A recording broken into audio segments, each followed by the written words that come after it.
pastor Mark Finley responde à pergunta: em quem se pode confiar? No episódio de hoje, os videntes contra o profeta.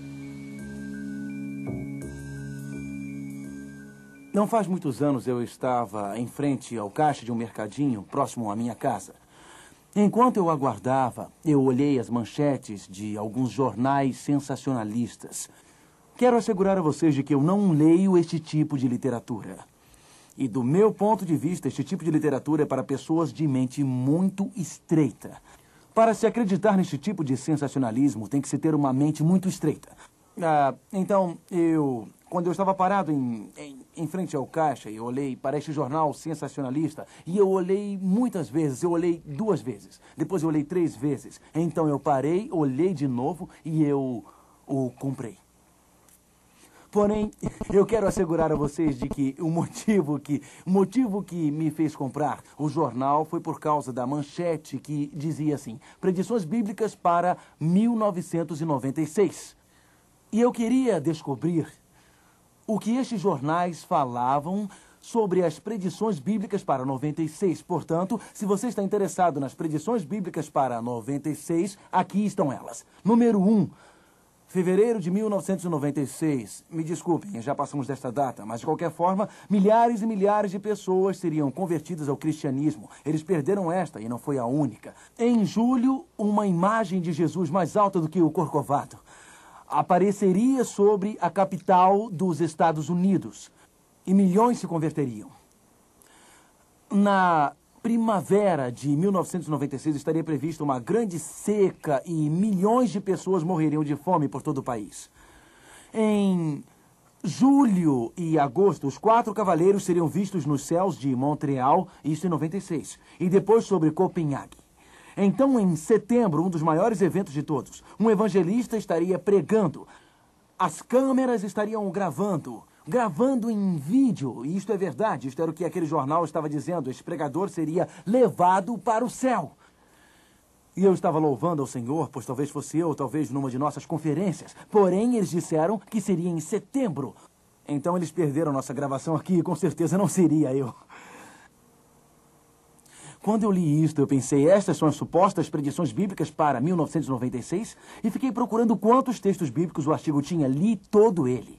E não havia nenhum texto bíblico. Então eu disse para mim mesmo, por que os diretores destes jornais sensacionalistas, por que os editores destes jornais sensacionalistas publicariam um artigo e transformariam este artigo na principal manchete de seu jornal, Predições Bíblicas para 96? Por que fariam isto? Fariam isto por serem estudantes de profecias bíblicas? Seria esse o motivo? Ou fariam isto porque teriam o desejo sincero de ensinar as pessoas sobre a Bíblia? Você acha que é isto? Por que você acha que eles fariam isto? Eles são motivados por um profeta, Margem. E eles sabem que precisam vender jornais. Agora, isto me leva a pensar numa coisa. Se eles são motivados pelo profeta Margem, cujo lema é dinheiro, eles sabem que uma manchete com as profecias bíblicas para 96 vende. O que eles sabem? Eles sabem que ao redor do mundo, homens e mulheres estão com a febre do milênio. E estão olhando para o ano 2000. E se eles publicam que alguma coisa maravilhosa e decisiva está para acontecer, eles reconhecem que ganham vantagem com estas pessoas que olham o conflito em nosso mundo e a instabilidade do mundo e imaginam o que o futuro trará. Isto me leva a uma pergunta. Nisto tudo há a palavra do Senhor? Existe alguma coisa que Deus tenha a nos dizer ao nos aproximarmos do fim dos tempos? O futuro é obscuro. O futuro é nublado. O futuro é incerto. O futuro está nebuloso.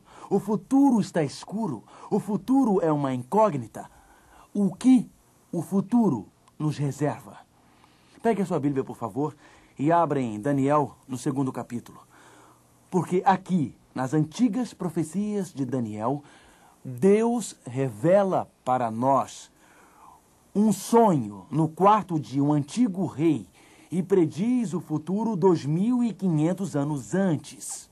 E o mais maravilhoso sobre este sonho, e o mais maravilhoso sobre esta predição, é que nestes últimos 2500 anos, Os acontecimentos deste sonho se cumpriram.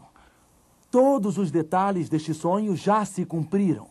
Portanto, estes detalhes que já se cumpriram nos dão confiança para acreditar no que Deus diz que irá acontecer. Venha comigo para uma viagem há 2.500 anos atrás na história. Deixe sua mente voar pelas décadas, pelos séculos e milênios.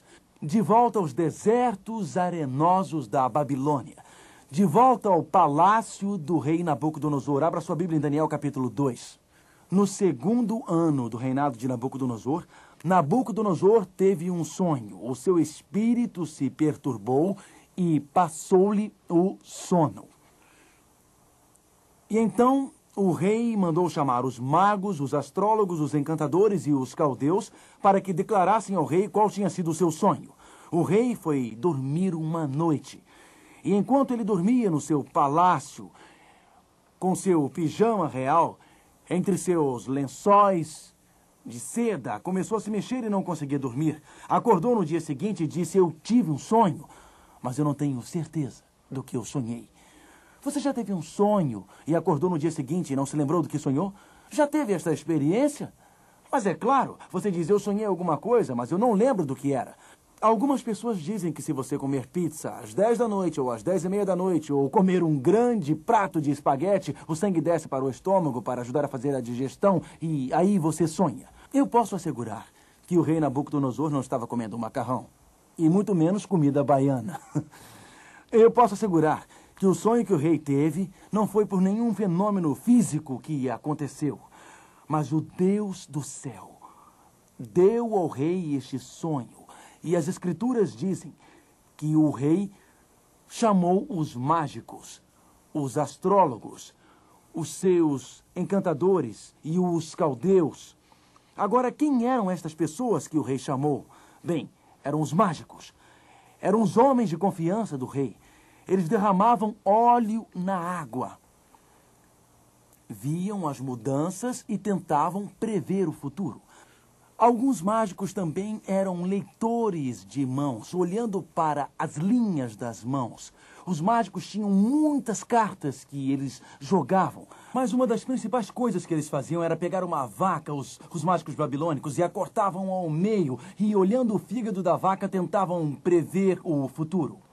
Os astrólogos olhavam para as estrelas do céu. Existe uma diferença entre astronomia e astrologia. A astronomia é uma ciência que estuda os movimentos dos sistemas planetários no céu, mas a astrologia é uma subciência que olha para as várias constelações. E talvez você saiba que 3.000 jornais nos Estados Unidos têm colunas sobre astrologia. E muitas pessoas orientam toda a sua vida, toda manhã ao acordar, pelo horóscopo. Há algum tempo eu recebi uma propaganda de um cartão de crédito. Você já recebeu algo assim, não é verdade? Eu ia dizer lixo postal, mas talvez o melhor seja correspondência não solicitada. Eu recebi esta correspondência com uma propaganda de um cartão de crédito que dizia que ao pedir este cartão você receberia uma assinatura grátis de um horóscopo. Eu joguei aquilo fora o mais rápido possível, eu não queria nem estar perto daquele cartão. Os astrólogos, tentando guiar a vida pelo movimento das estrelas nos céus. Os videntes usam os fenômenos psíquicos, as ondas cerebrais, a telepatia mental, com o intuito de predizer o futuro. Você deve estar se perguntando quem são estes caldeus do capítulo 2.